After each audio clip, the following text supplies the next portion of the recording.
What's up, guys? Spin Firearms here, and what firearm did I take to my defensive pistol training class?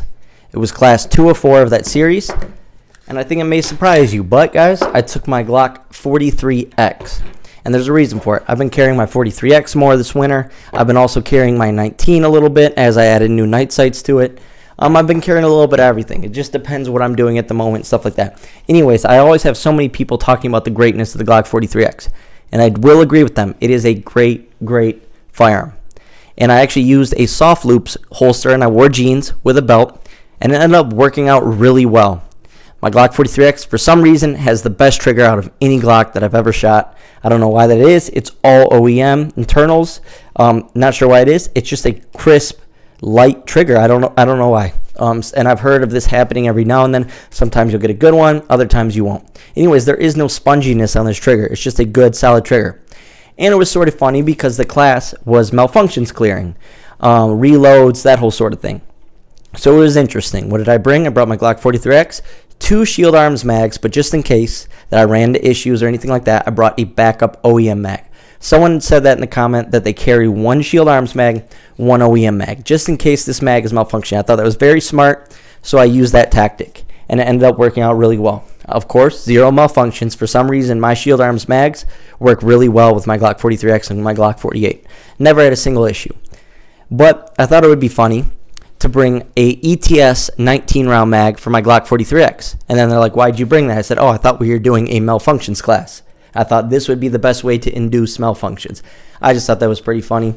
But I didn't end up doing it because the person who teaches a class normally wasn't there. So I just, didn't bring it.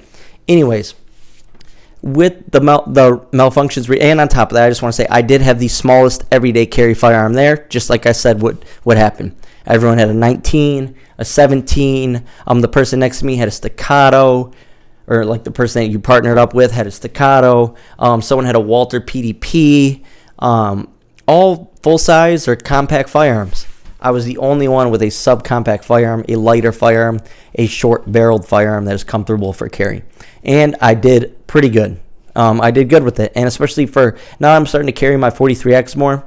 It was, now that it's cold and I can conceal it fine, it was actually nice to shoot. Very nice, very accurate, very easy to shoot with.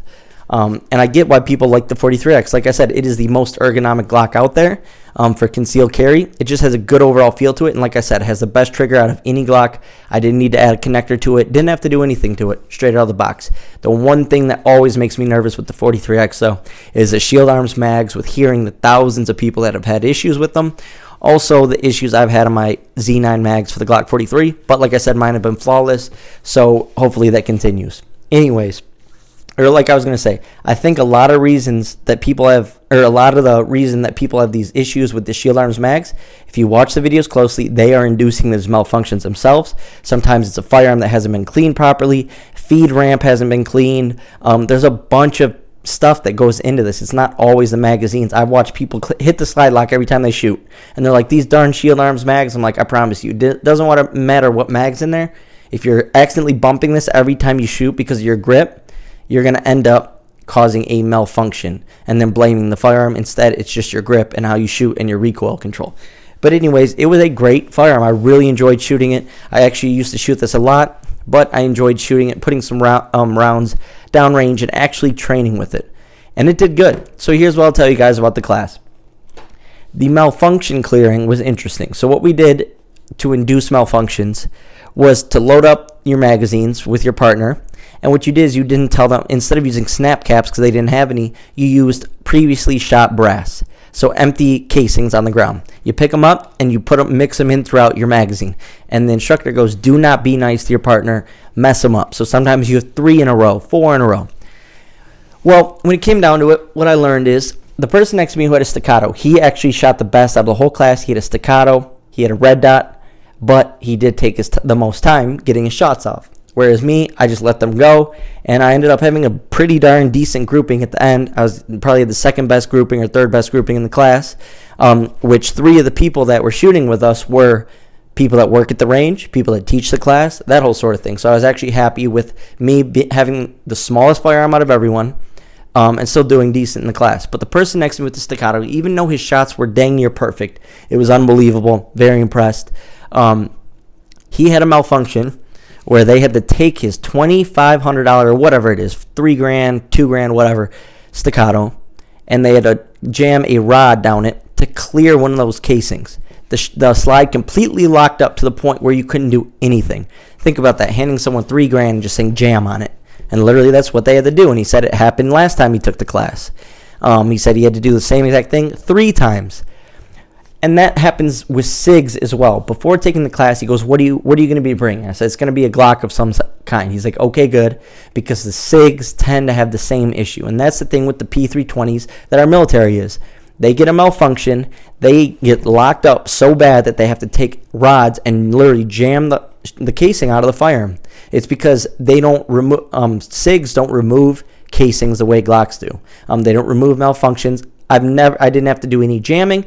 My casings actually came out pretty smooth. And these are just literally empty casings that we are putting in our firearm. And like that guy said, he said, last time I had to do it 3 times. And to me, that would literally make my heart drop if someone was taking a rod in my $3,000 pistol. So I was actually pretty happy that I bought the 43X, even with the Shield Arms mags, because my malfunctions were clearing. They were clearing fast. Very little issues, and all the malfunctions were only caused by that empty casing, as that was the point. It was to simulate a real-life malfunction, and then you had to solve it quick because you weren't knowing. And also what it really worked on was dipping your shots. Are you anticipating that recoil too much to the point where you get a malfunction, you dip? And I actually noticed I was dipping a little bit, and then I kept it steady after the first couple malfunctions. I was really realizing that I was dipping, trying to fight that recoil. Whereas normally you just want to stay with it. And even if you have more recoil, keeping your hand steady ends up being better in the end. But anyways, really enjoyed the 43X. I bought the Glock 26 my first time, 43X this time. I'll probably be bringing my 26 next time. It's just a good firearm. It was an awesome class. I'll have some demonstrations for you guys tomorrow with some snap caps, tactical reloads, emergency reloads, that whole sort of thing. How to come around corners, that whole sort of thing. Anyways, thanks for watching, guys.